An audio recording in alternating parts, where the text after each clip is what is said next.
Olá. Já faz algum tempo que eu gostaria de ter gravado esse vídeo, mas, enfim, aquela coisa. Nem sempre estamos inspirados, motivados a fazer algumas coisas nas nossas vidas. E, apesar de cansado, eu imaginei que agora seria um bom momento para isso. Como no meu último vídeo, a bem da verdade. É, a natureza do que eu gostaria de abordar aqui hoje é na percepção do tempo. Tá? Basicamente, então, eu abordarei as minhas compreensões do que talvez os nórdicos antigamente compreendiam e que podemos sorver a partir dos seus mitos, histórias. Contudo, como eu já falei no meu vídeo passado e, enfim, em alguns outros vídeos meus, tudo o que eu falo aqui são as minhas percepções, as minhas compreensões sobre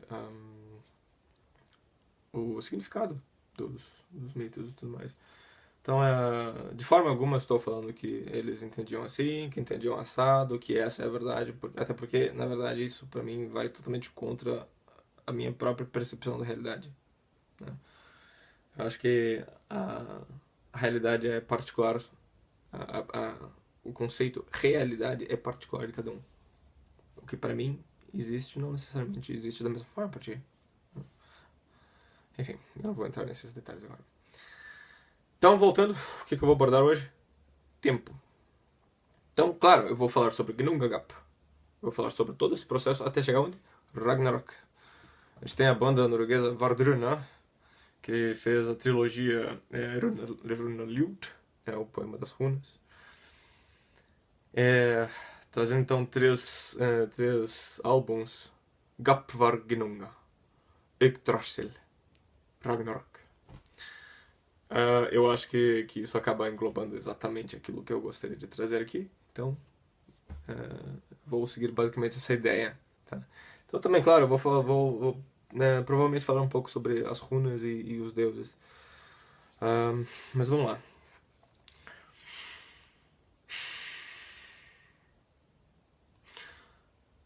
Gnungagap. Gnungagap.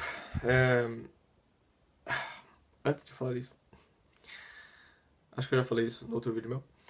Eu acho que algo que falta muito para as pessoas dentro do nosso meio é entenderem mais a fundo o significado dos mitos e tudo mais, dos deuses, blá blá blá blá. É a compreensão do significado dos nomes, dos deuses, dos eventos, dos lugares e tudo, certo? Antigamente os povos, não só os nórdicos, mas enfim, tantos povos davam nomes às coisas baseado nas suas experiências do significado que essas coisas geravam em si, né, nas pessoas. Né? Por exemplo, Björn, o nome Björn significa urso, mas na verdade a etimologia da palavra Björn significa marrom. Por quê? Enfim,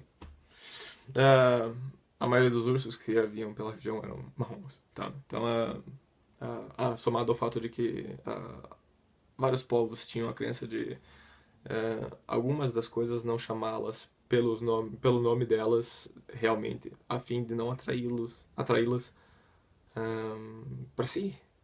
Então, não se referiam, por exemplo, começou então esse processo de não chamar o urso de urso, a fim de não atrair ele para a própria realidade, para que não viessem ursos para a região. Então, por isso chamar de marrom, o marrom, saca? Na verdade, a gente vê isso em diversas palavras, mas o tema aqui é outro. Só quis trazer justamente a importância do entendimento do significado dos nomes. Né? Então, Gnungagap. O que significa Gnungagap? Gap, como no inglês gap, significa basicamente uma lacuna, um vazio. Né? Quanto à palavra Gnunga, esse nome, Gnunga, não há um consenso realmente em torno do significado dessa palavra. Contudo, a abordagem mais rica, tá? Que foi trazida até então, é que são duas palavras. E, enfim, eu acho que na verdade faz bastante sentido, né? Em norueguês, até hoje, a palavra ung, U-N-G, ung, significa o mesmo que no inglês young, jovem. Tá? Ung.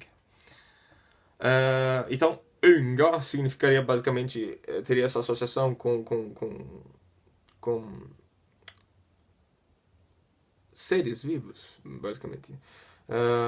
Normalmente nós traduzimos unga, dentro desse contexto, como linhagem, ok?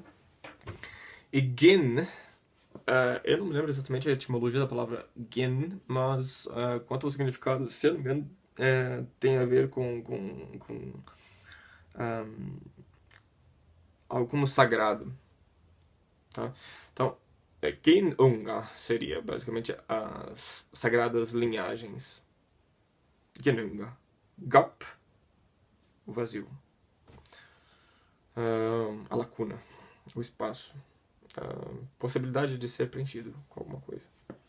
Então, Genunga Gap, esse espaço onde a vida, o que é sagrado, poderia vir a surgir. E a partir daí gerar linhagens. Né? A partir daí é legal a gente começar a vislumbrar como os nórdicos provavelmente viam a percepção do tempo. Tá? Mas antes de eu começar a abordar isso, eu queria falar um pouquinho mais sobre o Gnungagap. O que eu entendo que o Gnungagap significa. Eu acho que um grande problema que existe para a compreensão, por exemplo, deste conceito, é a ideia de que se voltássemos no tempo, poderíamos vislumbrar essas coisas acontecer, assim, como realmente acessar um lugar, eu vou até tal lugar e assisto ali as coisas emergirem. Então, há um vazio, sabe, um espaço onde de repente as coisas começaram a acontecer da forma como a gente percebe no mito, a história se passar. Ao passo que eu vejo a maioria das pessoas interpretando assim, eu interpretava assim, na verdade. Com o tempo, com a minha percepção sobre algumas coisas na vida, eu fui chegando à compreensão disso a partir de uma outra ótica, sobre um outro prisma. Né? Onde eu saí da ideia de materialismo, realmente de algo físico, e passei mais para o lado da consciência. Né?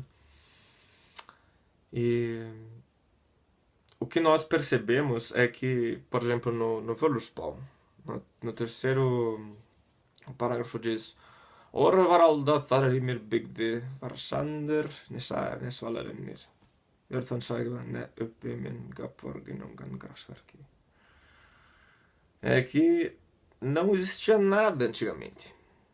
Não havia diferença entre as coisas. Não existia mar, não existia grama, não existia relva alguma. Enfim. E fala de Ymir, onde Ymir jazia. Já vou trazer o que eu também compreendo o que Ymir aqui significa. Mas enfim, a gente percebe que os nórdicos, a partir desse parágrafo, já estavam falando dessa ausência de dicotomia, a ausência de divisão, não dualidade. Né? Onde não existia os opostos. Né?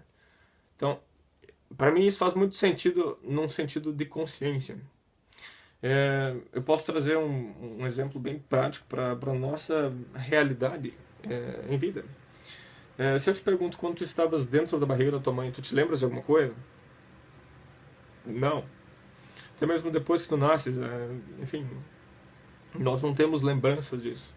Conforme o tempo vai passando, a nossa consciência ela começa a recolher alguns padrões aqui e ali, e aos poucos nós vamos construindo a nossa percepção da realidade a partir dos nossos sentidos, enfim, tudo mais. E a memória, claro. a gente vê, por exemplo, na questão dos opostos, né, do mundo Muspelheimer e Niflheimer, o mundo de fogo e de gelo, respectivamente, e a vida surgindo a partir, né, das proximidades de ambos. Eu acho que a divisão da consciência já começa a partir daí, a partir do momento que há esses opostos, né, calor e frio. Né? Eu acho que isso, na verdade, a gente consegue até fazer um link com a nossa própria percepção aqui, assim, da realidade, né? A questão do calor e do frio. O bebê que está extremamente exposto ao intemperismo, né? Ao ambiente. E ele precisa desses cuidados, mas é a única coisa que ele consegue perceber esse conforto e desconforto que ele sente com o frio, com o calor, enfim. Na verdade, isso me veio à mente agora. E então já começa aí, eu acho que a interpretação do que Genungagap e todos os eventos que a partir daí começam a surgir, começam justamente nessa questão da consciência, da saída da consciência da não dualidade para a dualidade, né? Onde começa então esses opostos, esses dois mundos opostos, essa percepção dos opostos. E a partir daí, no meio disso, a vida começando aos poucos a emergir. Né? Quem que está lá no meio? Ymir. É dito que a partir do corpo de Ymir as coisas começaram a existir. Né? Onde Odin, Vili e Ver deram forma ao corpo de Ymir para a realidade que hoje nós conhecemos. Ymir seria... Ymir, primeiramente, Ymir, a palavra Ymir, a raiz da palavra Ymir, que é Ymir, significa basicamente sussurro, som. E, então, esse som primordial, essa vibração primordial da vida, onde as coisas a partir daí começaram a vibrar de formas a gerar algo perceptível para a consciência e dar forma às coisas, né? Então, Odin, que significa espírito, Vili, que significa vontade, desejo, e Ve, que é uma palavra que os antigos germânicos